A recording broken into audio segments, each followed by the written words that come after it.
మీ యొక్క ముత్తాతలు ఉన్నారే 60,000 మంది సగరులు కూడా వీళ్ళు తరించారు. ఈ భూమి మీద సముద్రములు ఎంతకాలం అయితే ఉంటాయో అంతకాలము కూడా ఈ 60,000 మంది స్వర్గంలో ఉంటారు దేవతా స్వరూపాల్లో. ఇది నేను వరమిస్తున్నానన్నాడు బ్రహ్మగారు. అంటే పితృదేవతలకి శాశ్వతమైనటువంటి స్వర్గలోక స్థితి కల్పించాడు భగీరథుడు. ఎవరండి?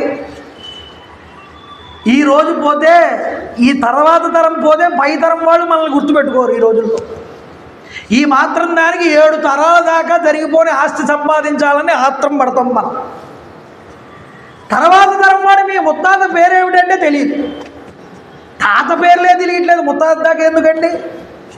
మనం ఎంత సంపాదించి ఇచ్చినా మన ఫోటో కూడా తర్వాత జనరేషన్ తర్వాత ఇంట్లో ఉండదు, తీసి పాడేస్తారు. తండ్రి వరకు పెట్టడం చాలా గొప్ప విషయం ఈ రోజుల్లో. ఏమండి? అలాంటి తరాన్ని తయారు చేయకండి అయ్యా. భగీరథుడి లాంటి కుమారుడు వంశోద్ధారకులను తయారు చేయాలి. ఎప్పుడు తయారవుతారు అలాంటి వాళ్ళు? మనం ధర్మ మార్గంలో ఉన్నప్పుడు. ఆ మహానుభావుడురా మీ వంశంలో నలుగురిని ఆదుకునేవాడు, ధనధర్మాలు చేసేవాడు అని ఆచంద్రార్కం కీర్తించబడేలా ఉండాలి మన పేరు. 4 తరాలు 7 తరాలకి సరిపోయేలాగా సంపాదించినా నీ పేరు గుర్తుపెట్టుకోలేని వాళ్ళు నీ తర్వాత తరానికి సరిపోయేలాగా ఉంచి మిగతా ధనాన్ని లోక కళ్యాణానికే వినియోగించు. లోకం నిన్ను గుర్తించుకుంటుంది. లంకల గన్నవారంలో మనం ఆవిడ డొక్కా సీతమ్మ గారిని తలుచుకోవట్లేదండి. ఆవిడ చేసింది ఏమిటి? అన్నార్తులై ఎవడ ఆకలి అంటే ఆవిడ తలుచుకుంటే ఆవిడ ఇంటికి వెళ్తే ఆవిడ అన్నం పెట్టేది. ఆవిడ చేసిందంత ఆ శ్రమ ఎవరు తీసుకోగలరు?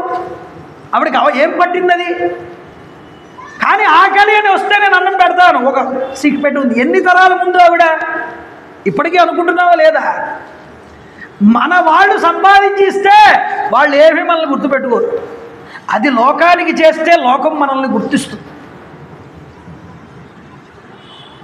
చల్లా సుబ్రహ్మణ్యం గారని నరేంద్రపురంలో ఉండేవారు, దత్తుడు గారు అంట. ఇప్పటికీ మహానుభావుడు.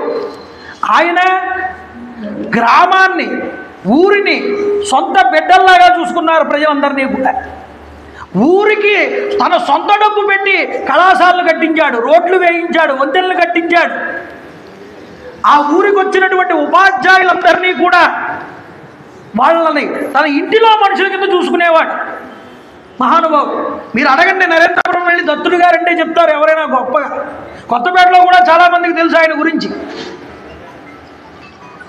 ఆయన పేరు గుర్తుండిపోయింది, ఊరి వాళ్ళందరూ తలుచుకుంటారు వెళ్తే, ఊరికి వెళ్తే. ఎందుకని?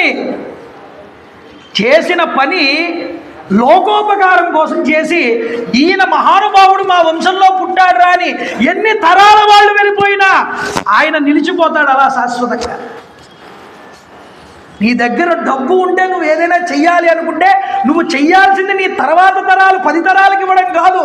ఆ వచ్చినటువంటి ధనాన్ని లోకశ్రేయస్సు కోసం వినియోగించు, అది నీకు శాశ్వతత్వాన్ని ఇస్తుంది అని భగీరథుడి యొక్క చరిత్ర మనకి చెప్తుంది. ఇలాగైనా మన పితృదేవతల్ని తలుచుకోవాలనే ఇలాంటి కార్యక్రమాలు పెట్టడం.